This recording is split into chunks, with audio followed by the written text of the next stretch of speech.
So the nail stuck in, like the pellet did. And let's see what we got here. The way it works is, since each of these gaps is 3 centimeters, it times, oh shoot, I forgot to, oh, did you start already? Did you also do the, oh, thank you. Hi, Abe and Ernie. You can say thank you to Maeve, who's recording this. All right. So what I told you guys last time is this 3 centimeters. So since the photo gates are measuring the time interruption, we can get the speed. We can get the speed very precisely. So we're going to get a before and after speed for each of these carts. And then we're going to see if everything is conserved as expected. Okay, so we're going to see then if that lines up. First, let's get some accurate masses. Best instrument for finding mass is still the triple beam balance, because you never have to worry about calibrating it, and you don't need any power. I just don't get it into these things. What?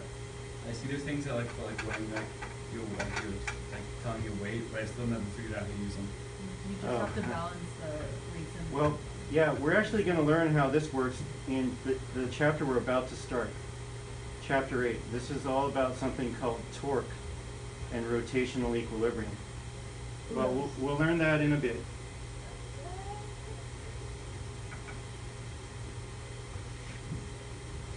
You know the cool thing about the triple beam balance? It works on any planet.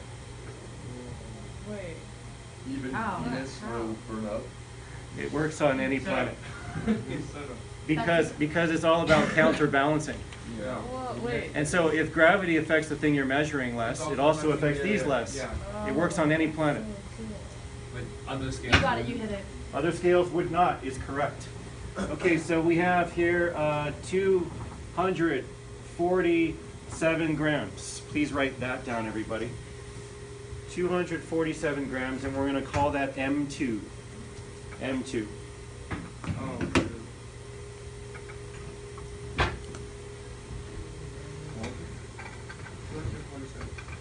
Grams. or M2.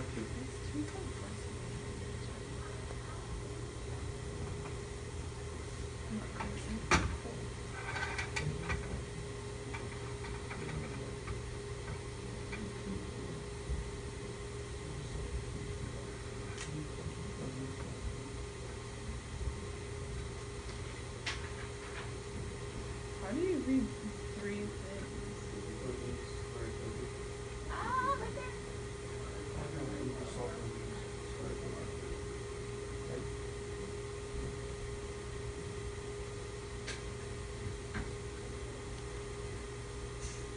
Okay, we got 191.55. Is this M1? M1, 191.55 grams. Okay, so you guys got your M1 and your M2? Okay. So this is the type of collision we're about to see. Just elastic collision. Is it because the magnets are the same? Yeah. See, the magnets are the best bumper, because if you were to use these types of bumpers, those are pretty good. But you lose a tiny bit of energy in there. Because a little bit goes into deforming the bumper. But here you don't lose any energy at all. It's all conserved. Okay, so this next part we're gonna have to use a little bit of a trick. Okay, so here's what I'm gonna do. Notice how this is recording. Put it back to interval here.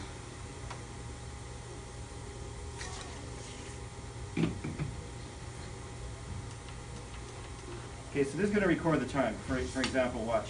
It goes through, I get one speed, another speed. It's recording the time interval. Now, the tricky thing is, so this is your M1, this is your M2. It helps to do a before and after drawing. In your before drawing, you've got M1 there on your left, and you're going to have M2 on your right. And in the before drawing, they're far apart and they're headed towards each other. In the after drawing, they can be close together and headed away from each other. But everyone should do a before and after drawing now because, well, it's important for all collision problems.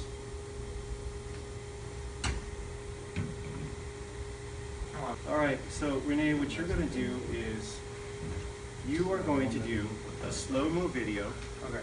of just those numbers. The reason Renee's doing this is because the numbers flash pretty fast, and if we don't catch it on slow-mo, we can miss them.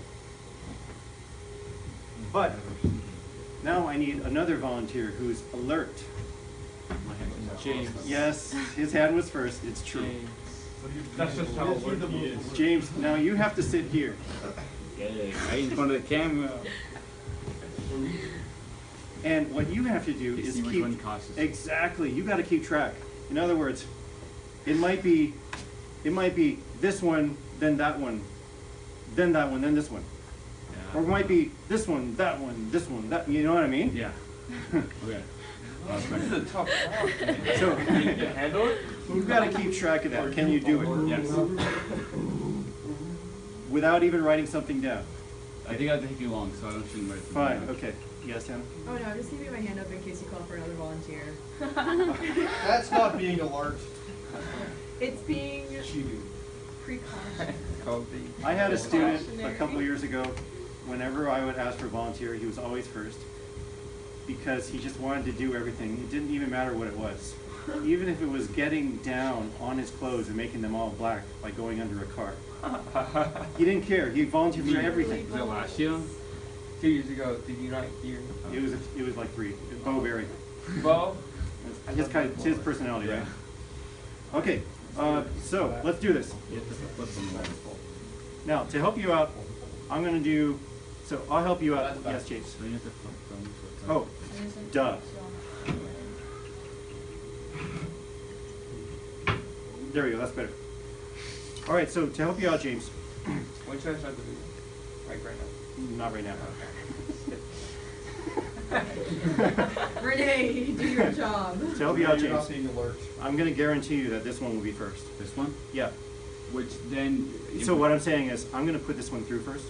Which means then this this- one would go 1, 2, 2, 1 theoretically, but you still have to watch. You know it's going to be 1, 2. What you don't know yet is how the 3 and 4 are going to Okay. play out. You got that? Yeah. Okay, so it'll be 1, 2, Yeah. but then pay attention for the 3, 4. Okay. Everyone ready? Yeah. Are you still on slow-mo? Yes. Are you ready, James? Okay, so Go. 1, 2, 3, 4. Got it? Yeah. Excellent. Okay. James says 1, 2, 3, 4.